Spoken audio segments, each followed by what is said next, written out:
Welcome back to my channel. My name is Jocelyn, and for today's topic, I'm going to discuss the requirement of an entry exemption document for foreign tourists. Please take note that the Philippines has finally reopened for international tourism and that visa-free countries can now enter the Philippines. However, there are visa-required foreign nationals. These are foreign nationals not included under Executive Order Number 408. There are two classifications: foreign tourists who are not married to Filipino or former Filipino. An entry exemption document will be required.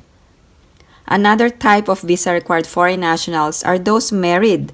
These are the foreign spouses or a foreign child of a Filipino or former Filipino, whether traveling together or not.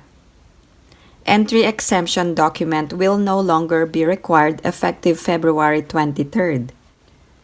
This is based on the Bureau of Immigration advisory, so let me provide you the official announcement from the Bureau of Immigration. The Bureau of Immigration announced that visa-required foreign nationals who are parents or children of Filipinos may now enter the country without an entry exemption document from the DFA. However, when you apply for a 9A visa from a Philippine consulate abroad, there must be a notation that foreign spouse, parent, or child not covered by IATF Resolution Number 160B, no EED required. Let me provide you the basic information for an entry exemption document. Even though the Philippine government has finally reopened for foreign tourists starting February 10, there are certain foreign nationals who will be required an entry exemption document per IATF 160B and IATF 160D. What is an entry exemption document? The entry exemption document is the first requirement for foreigners to enter the country. Foreigners can acquire a short-term 9A visa to travel to the Philippines with an entry exemption document or an EED. Foreigners or foreign tourists allowed in the Philippines. The first type are those nationals of countries included under Executive Order Number 408, and these are specific countries. If you're a national of this country, you will be entitled to 30 days of a visa-free stay in the Philippines, and you will have the visa upon your arrival in the Philippines. If your country is not included under EO 408, these are the requirements. You must have entry exemption document from the Department of Foreign Affairs. In addition, you must apply for a 9A visa abroad from Philippine consulate covering your residence. You must use the new online visa system. Also, you must pay the visa fee. Let me provide you the requirements for country not included under EO number 408. You must use the latest online system. Use the visa.gov.ph to apply online or to fill out the 9A visa application form. All foreign tourists must be fully vaccinated, whether you are under the non-visa required countries under EO 408 or whether you are under visa required countries. Please take note, no vaccination, no entry in the Philippines.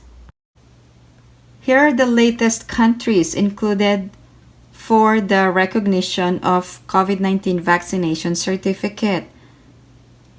Please take note that more countries could be added in the coming days or weeks.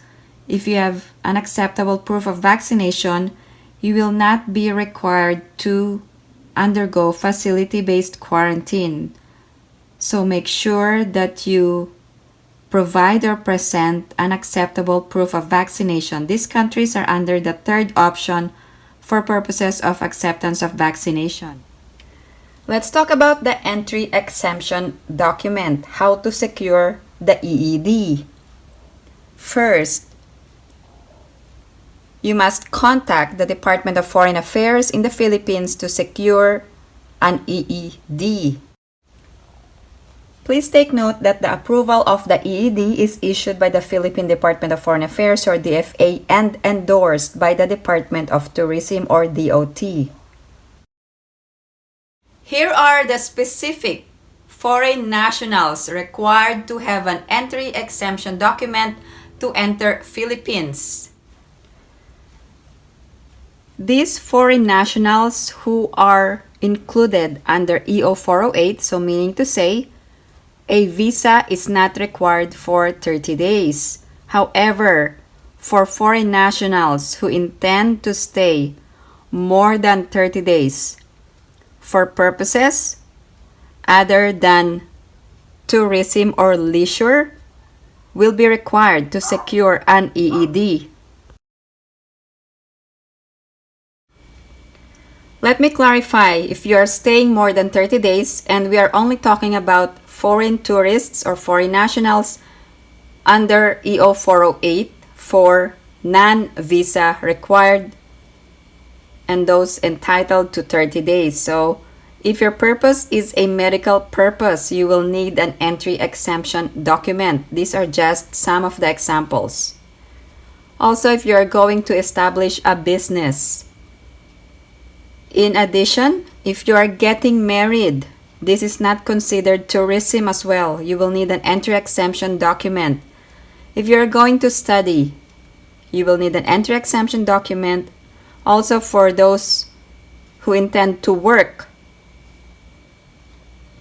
In addition, if you plan to retire, that is not considered tourism as well. Also, if you wanted to live permanently in the Philippines, an EED is required. Let's talk about those foreign nationals required for a visa or visa required nationals. These are countries who are not included under EO 408. So if your country is not under EO 408, you must have a 9A visa to enter the Philippines. But before that, you must secure an entry exemption document first. So nationals of visa required countries, you will need an entry exemption document.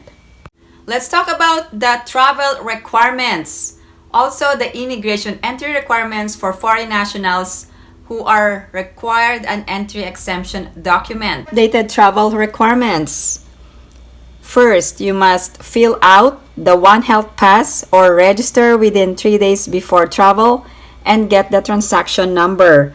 You must also upload your negative RT-PCR test result and proof of vaccination. Second, you must download and register through the Traze Mobile Application for contact tracing. For the third requirement, there is a clarification from the Interagency Task Force. You must present a negative RT-PCR test taken within 48 hours prior to the date and time of departure from the country of origin or first port of embarkation in a continuous travel to the Philippines, excluding layovers, provided that he or she has not left the airport premises or has not been admitted into another country during such layover. In addition, you must present proof of vaccination and you only need to present one of the following options: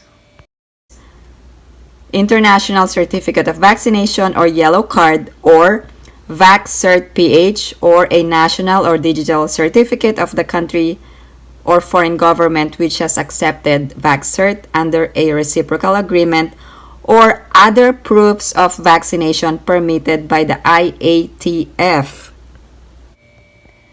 There is no facility-based quarantine and you only need to self-monitor for symptoms for 7 days. And if you develop any symptoms, you must contact the local government unit of your destination. Failure to observe requirements such as the vaccination cannot be verified, or failure to take the negative COVID test, or it already expired when you arrive.